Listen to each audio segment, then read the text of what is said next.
When the electorate went to the 2021 polls to cast votes for the president and parliamentarians, the outcome was surprising. President Museveni, a perpetual winner of the election since 1996, swept the votes in northern Uganda, which had previously been an opposition stronghold. Meanwhile, Robert Kyagulanyi, a first-time presidential candidate under the National Unity Platform banner, grabbed the critical Busoga votes, a first for an opposition candidate.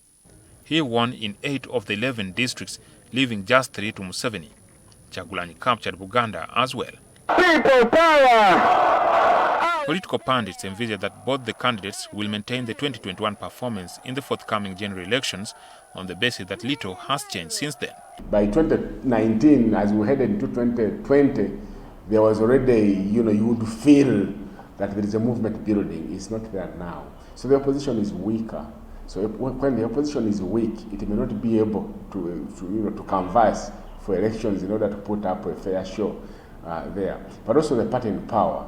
I am not sure whether the party in power is more popular today than it were, or whether it is done certain things differently. Several factors are said to have influenced the regional voting patterns. After 20 years of conflict, northern Uganda rewarded President Museveni with votes after the end of the insurgency instigated by the Joseph Kony-led Lord Resistance Army rebel group. Although Kony is on the run with a $5 million bounty placed by the US for information leading to his arrest, his commanders, Dominic Ongwen and Thomas Koyelo, are serving jail sentences. NRM Secretariat Information Director Emmanuel Dombo says repatriation and rehabilitation of the victims of war, factored with the development of the once ruined and dilapidated infrastructure, boosted the party's support. Right now, the roads in northern Uganda have been worked on. Electricity has been expanded up to West Nile. When you get to cash crops, right now they have started producing coffee. The government injected over $1 trillion shillings in the region through multiple interventions like the Peace, Recovery and Development Plan and the Northern Uganda Social Assistance Fund, NUSAF. The government compensated families with animals and housing facilities and equipped them with skills. Pundits say that it was a matter of time before this paid off. Like, for example, the 2011 election, there was a peace dividends, which caused some level of disengagement, with people going back to their homes, some of the facilities being reopened, the schools and the health centers.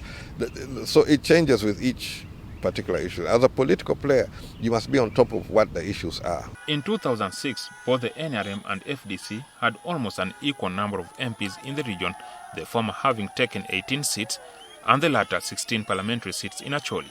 However, by the 2021 general elections, the gap had significantly widened in favor of the NRM.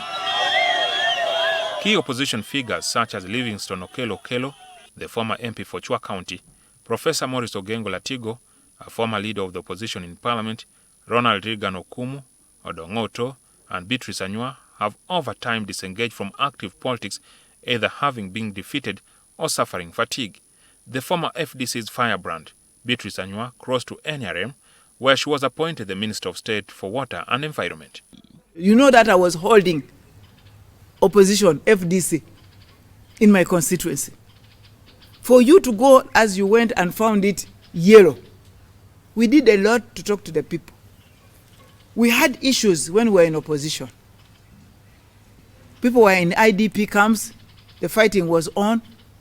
It is done. We needed a voice to government, to tell government that we wanted peace. People wanted to go back home.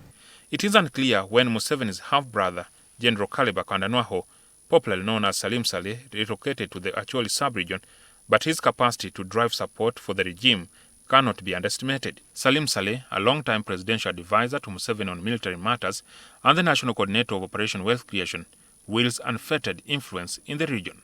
The pilgrimage to Gulu was in January, crowned with Salim Saleh's 65th birthday celebration, attended by top guns in and outside the government and opposition politicians. This includes Member of Parliament for Clark North, Anthony Nakol, and Martin Ojara Mapanduzi, formerly an FDC member who represent Bardegelaibi division on an independent ticket.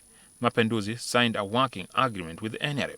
Clark North is a constituency in Amuru, the only district in northern Uganda that maintained an all-opposition representatives in parliament. I have no hesitation in expressing how happy I am that we have signed this document, and I hope many others will do the same. The role being played by Saleh in poverty eradication through the Operation Wealth Creation, coupled with flagship Parish Development Model, NRM could catapult its support base in the north and across the country. Salim Saleh is from what we call a deeper state, those one who are in control of power. Both the top guns from Acholi and Lango have led their political parties into a semblance of the 90s marriage with NRM. The President General of the Democratic Party, Norbert Mao, signed a cooperation agreement with President Museveni in 2022. However, its dividends are yet to be seen away from his token appointment as Minister of Justice and Constitutional Affairs. So help me God. Jackson Onyango, NTV.